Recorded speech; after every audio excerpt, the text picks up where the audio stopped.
Hello, David again here, aka Linesider.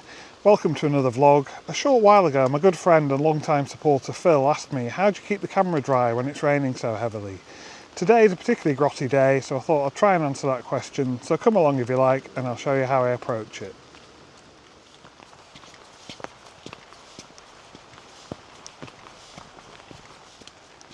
So it's a grey and damp and cold late October day. I've come here to Brooksbottom Tunnel on the East Lancashire Railway to film the Stanier Mogul 2968, or I think it's now 13268, entering the tunnel here. It's an engine I've not seen for 19 years, so really looking forward to that. I've got very fond memories of seeing this engine on the Settle and Carlisle line in December 1996 at Bleemore, and Aysgill in January 1997.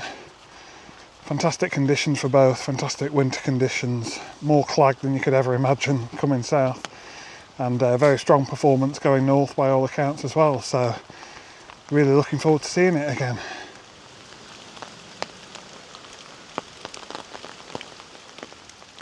Well, they always say location, location, location, and the first thing I look for on a day like this, as you'd expect, is for some shelter.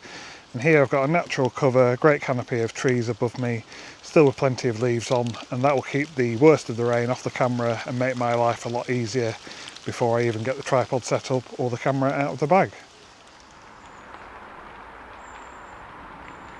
It's actually a couple of years since I've been here. When I last came it was very overgrown, and it's now particularly overgrown. It's hardly a shot on, to be honest, but I'm here now and it's due in about 15 minutes, so I'll stay committed to this.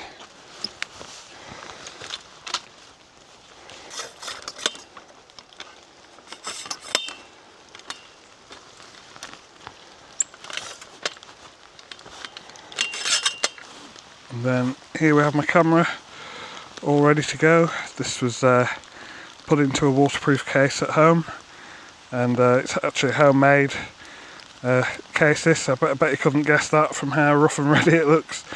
But the tripod mount is already secured, the plastic goes all the way around it, it's just a plastic bag, and then I've used Gorilla Tape, waterproof, extra strong tape to secure the lens hood to that. So that's all ready to go, and there's actually a hole at the back where I can put the viewfinder through so that I'll be able to obviously watch what I'm filming through that.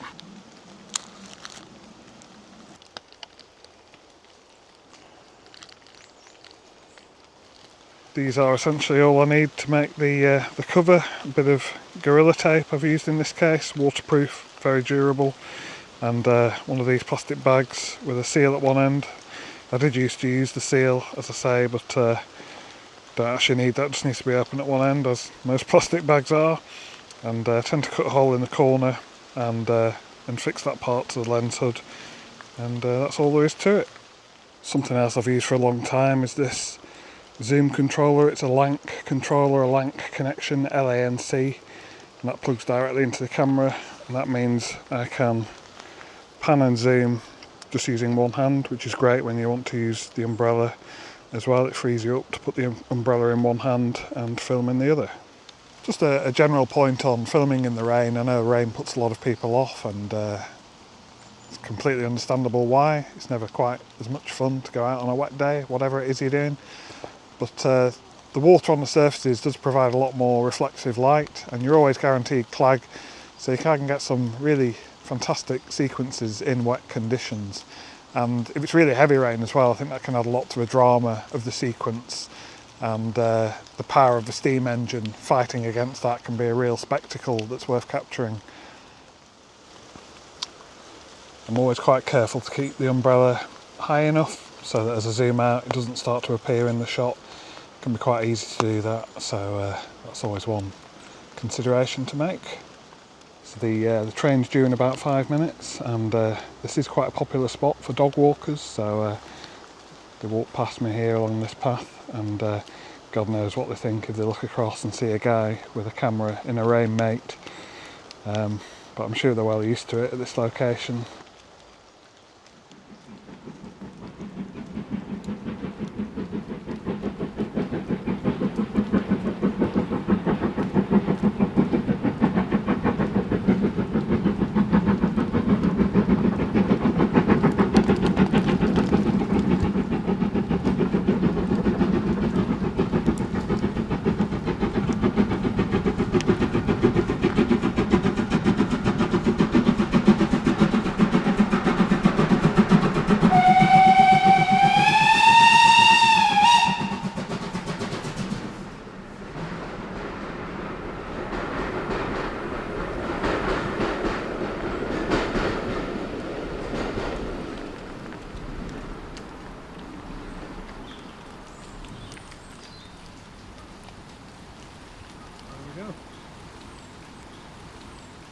So just packing my gear away, and one thing I will say is that despite all of the protection and having no major concerns about water getting in there, I know all it takes is for a little bit to get in the wrong place for it all to cause considerable damage. So when I get home I'll be very careful to dry that off and get it in the airing cupboard to fully dry through and make sure there is no water left within the body of the camera.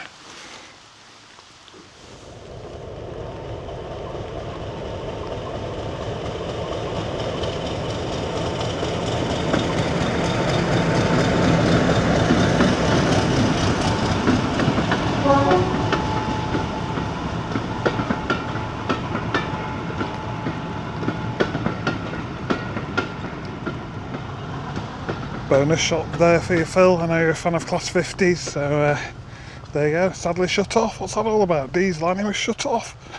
Oh dear.